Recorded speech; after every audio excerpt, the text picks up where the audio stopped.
Hey guys, I'm Italian. Welcome to No More Nonsense. I'm glad you could join me here today, and if you are a returning viewer, welcome back, and thank you for coming back. This video was a blast to participate in, shoot, and make. It was a fun little event called Wheelies and Bowties. Although it was a little cold, there wasn't as many bow ties in formal attire. There was no shortage of wheelies, which means this is another motorcycle video, and this is starting to look a lot like a motorcycle channel. So we'll probably expand upon more topics coming soon. But it's appropriate right now because I'm giving away a motorcycle in hopes that someone can have the opportunity to experience some of the fun that I'm talking about in this video. It's a really cool little bike too. If you didn't know about it, head to my website to figure out how to make it yours. And since we're on the topic, I want to give a special thanks to everyone who's been showing me support by joining the sweep and grabbing some of the designs which I created myself. I even took a nice fall trying to get the perfect shot for some of the designs. So I can't even begin to describe what this means to me. Shout out to Liam M, Kevin S, Danielle D, Shane C, Jess B, Trey G, Norm L, Tom P, Tyler C, and Bobby V, just to name a few, and not like the Bobby V. That would be pretty cool if he was watching my videos, but I doubt it. I need to slow down. I just want to get to know you. Yo, he really said, but don't turn around. Cause that pretty round thing was good to me. It's pretty absurd if you think about it, but I can relate. Anyway, I can't express my gratitude enough for you guys believing in me, because I have so much more to offer outside of the realm of motorcycles. I mean, I build houses, and I have a strong sense of family and community and a very deep connection with the natural world, to nature itself. So what I really want to do is, actually I'm not going to tell you. Hopefully you stick around and you find out the good way. I think we all have the power to change each other's lives for the better. I'm so thankful because I am fully aware that none of this is possible without you guys watching, without you giving me some feedback, and the drive to keep making more videos. I also want to give a special thanks to the people who organized this little event. Now, I typically wouldn't make a video this long, but this one's for you guys. There's a lot of footage and I got rid of a lot, but if I kept some, it's for one of a few reasons. Number one, because I saw something sketchy or funny. Number two, it was a good visual or audio clip of someone and their bike, or mine. And number three, if the clip was an expression of the freedom that motorcycling brings, then I left it in there. It was a large group and I tried to get as many people as I could. So if you see yourself in this video, drop a comment below, let me know you made it. It would be so awesome to hear from you and your thoughts on the ride out, or drop a comment if you see some shots of you on your bike that you like. Stick around to the end of the video to find out about some more services that I'll be offering. But like I said, thank you, it meant a lot to me, and hopefully the bike that I'm giving away can create the same type of opportunity for others to enjoy some of the joys of motorcycling. So don't forget to check that out. Let's get right into this video. I worked hard on putting custom camera mounts on all of my helmets, which is a lot of helmets. So I hope you guys enjoy this ride along like you're actually there.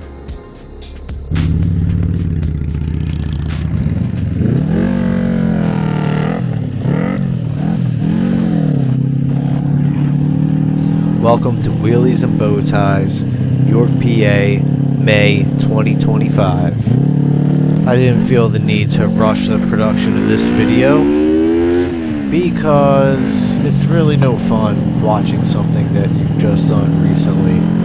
For me, a greater appreciation always came after the passing of some time.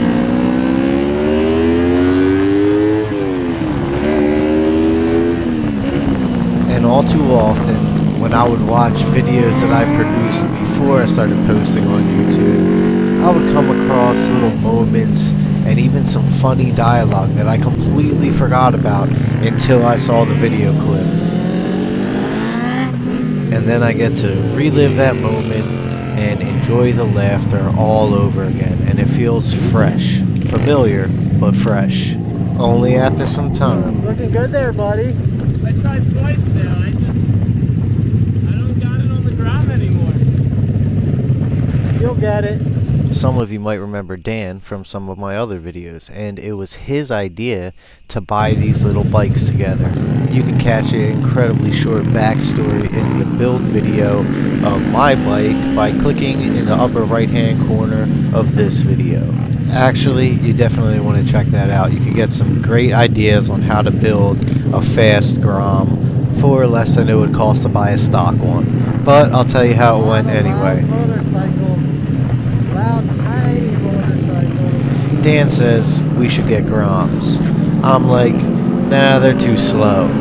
Dan replies, dude, they're street legal mini bikes. You're like the king of mini bikes. I reply, you're right, let's get Groms. He was a little upset because he don't got it on the Grom anymore. He lost the ability to wheelie it after getting used to another bike. But I had faith in him.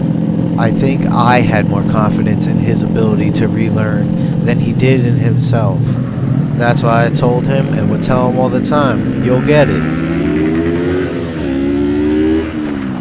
Because I've seen him crush it before, and I know that relearning something is always easier than learning something from scratch, because at least now you have the knowledge.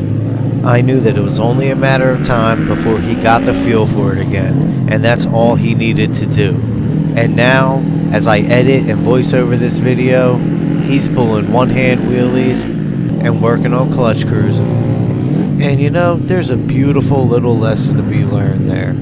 Oh, Dan, come on, I'm trying to say nice things, you go and do that.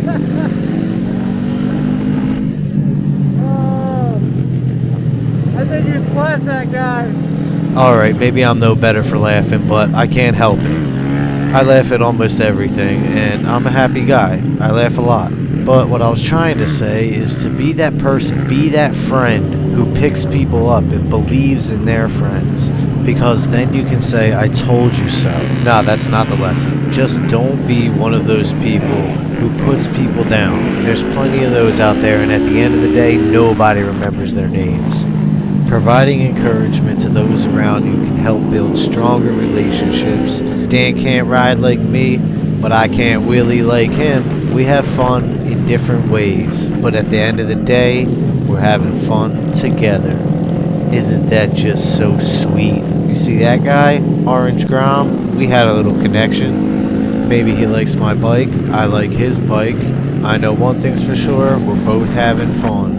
He showed some love, I got some shots of his bike, hopefully he sees them. Now, did I fail to mention that this was a Grom Rideout? Yeah, that's right, it's all mini bikes, with the addition of a couple full-size bikes, of course. Why not, right? This was one of the main reasons I agreed to this ride, because in my long, vastly diverse experience, it is my opinion that this is one of the purest forms of motorcycling. I mean, look at this guy go. I hope he doesn't do anything too sketchy next. I mean, he is one of the few people wearing a dress shirt. But it kind of looks like he's thinking about doing something. Yep. Alright, well, look, you can still get hurt on these things, or worse. But from an experience perspective,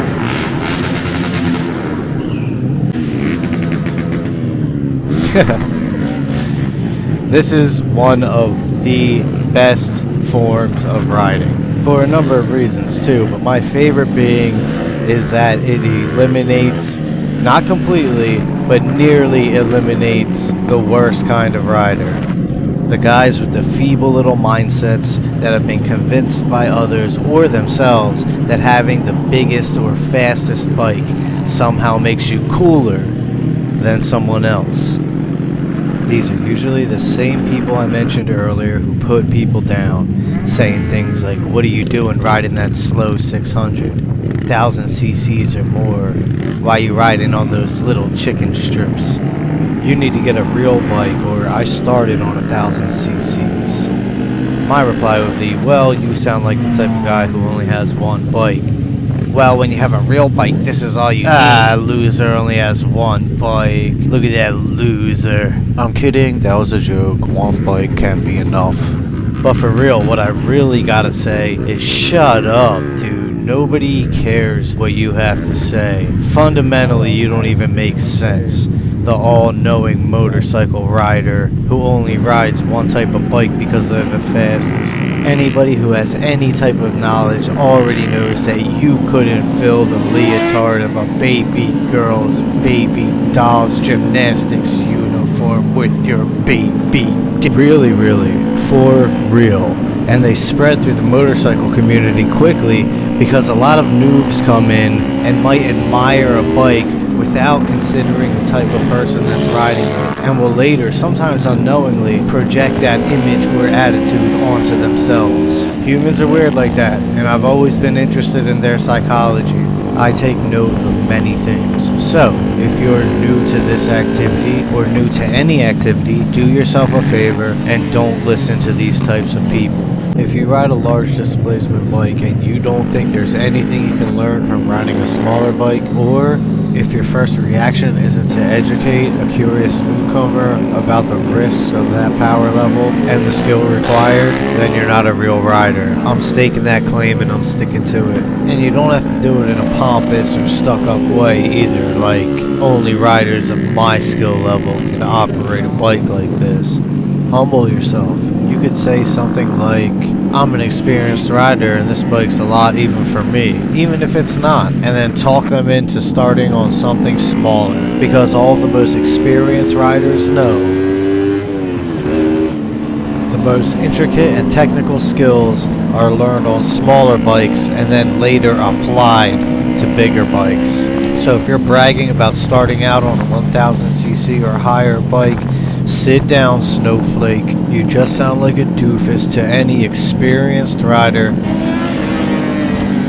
almost forcing us to the conclusion that this guy probably doesn't know much about motorcycling at all. And it's really common sense if you think about it, right? Because every experienced rider knows that truly being able to handle a bike doesn't mean being able to drive it at 180 miles per hour through traffic, but it means being able to control the bike once it's pushed beyond its limits. Even the most experienced and geared up riders rarely walk away when those bikes are pushed beyond their limits, and those who do are very lucky to.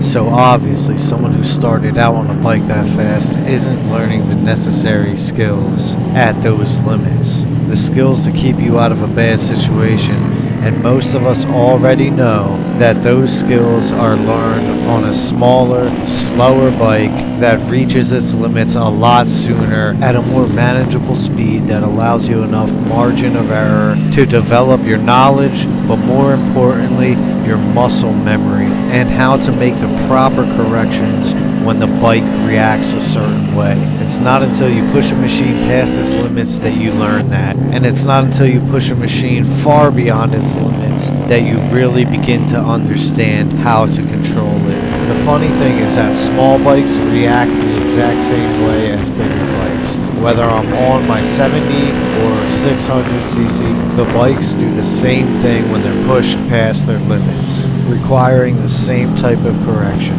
The physics and dynamics are nearly identical despite two actually challenging key factors. The first being that as your speed increases, your margin of error decreases exponentially. Factor 2, also as your speed, weight, and size of the bike increase, so do the forces that you experience when things go south, requiring a greater input from your body, more effort, more muscle to make the correction. So you have a smaller margin of error, less time, a a smaller window to make a greater correction that takes more effort and is harder to do. 99.9% of the time, that little bit of muscle memory you learn on a smaller bike makes a difference between you being a tragic statistic that has to get scooped off the road and riding away with nothing but a spike in your adrenaline meter like nothing ever happened. So that's why I never appreciated those types of riders, because they don't have anything to offer. As a matter of fact, they bring two of the worst things into the motorcycling world, made even worse by the combination of the two: ignorance and danger. So that's why there's no place for those type of riders in my motorcycle world, because I know that those things aren't beneficial to the progress, duration, or growth of this hobby or sport.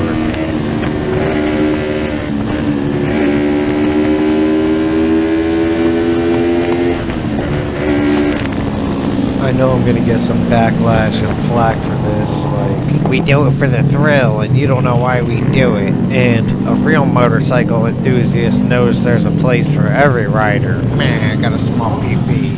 And look, I agree, most of them probably do have small PPs. And there is a place for every rider, even the ones that come up and beep your horn when you're not looking. Yo, I didn't even realize he did that until I watched the video back.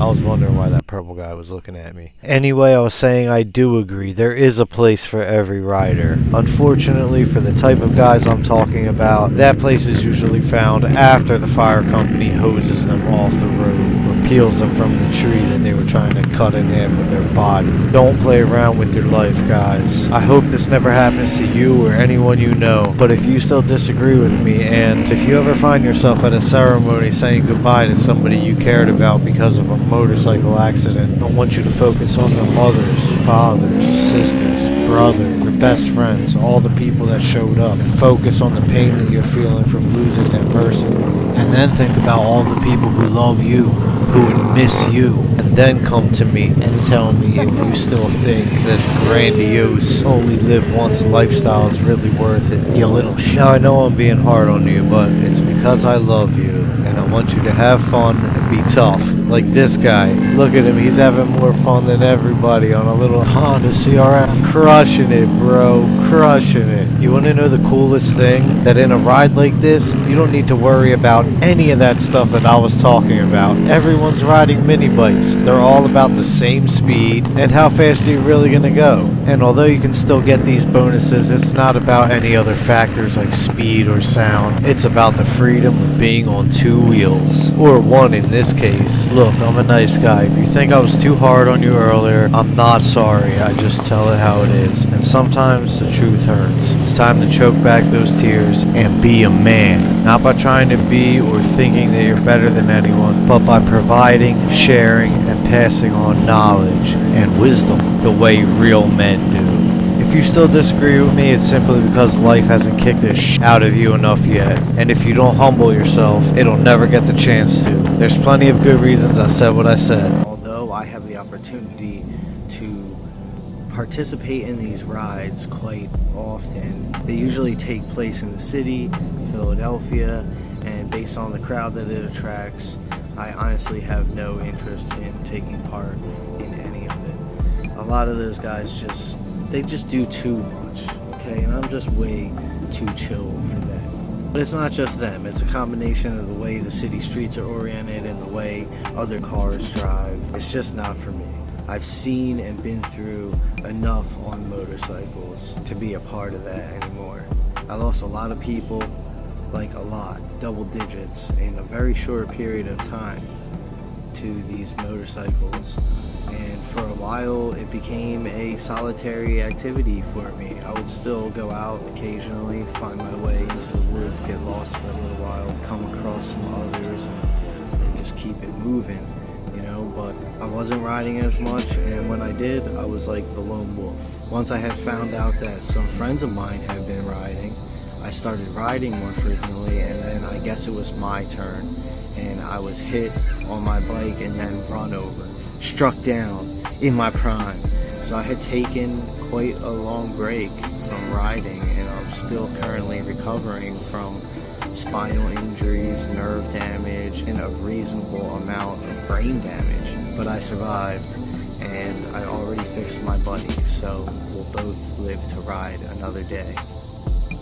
But long story short, it had been a long time since I had ridden with a group of people, and I agreed to this because it was all mini bikes and the location was a little quieter. And I gotta say, I had an absolute blast. So I really want to thank the people who organized it. I don't know who you are, but if you see this video, thank you, because sometimes it's the little things, the regular things that you do that can have a big impact on other people. And it was really great and liberating for me to be able to get back on a bike with a large group of people and have a ton of fun. Don't forget what I said, for the sake of your own safety. That's why the winner of my bike gets a helmet too. But I wanted to do something a little different in this video, and I've already spoken way more than I wanted to. So from here on out, I'm gonna fall back and let you just enjoy the ride. Let's turn it up a notch.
Thank you, man. Front end looks like it's gonna be a blast. Pipe on it? What's up? You scrape the pipe on it? Yeah, a little bit. A little bit. Every once in a while. It's so sick. When I'm riding a little too hard.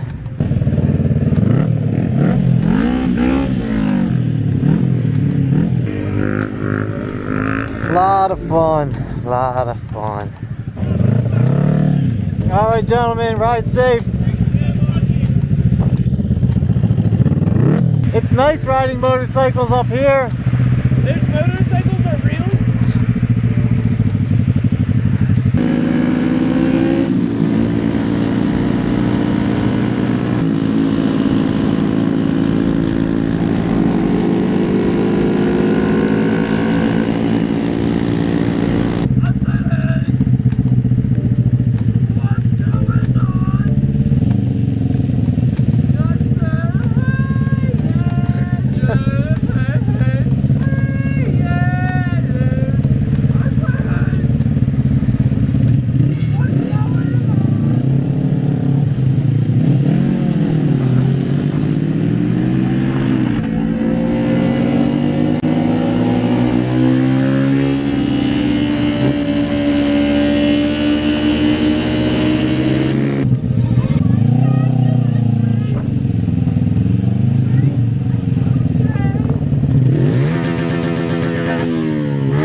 Well, hopefully you've had fun, and hopefully you've been able to experience some of the thrills and joy that motorcycling has brought into my life just through this video.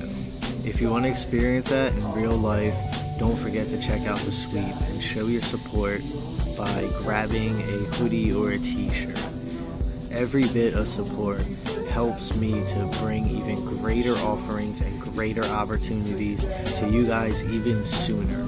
If you found yourself in the video and you like some of the shots of you on your bike, drop a comment below. Don't be a stranger, reach out. I have different services that can turn those moments into a variety of different artwork or even clothing. And I'm working on something, a roadmap of sorts, an easy to reach, straightforward way for people like you and me to understand how to market yourself and how to turn the things that you love into a brand so that you can save money and, more importantly, make money doing the things that you love. If you're still watching, I need you to remember one thing, that we're all a part of each other and we all need each other to be whole.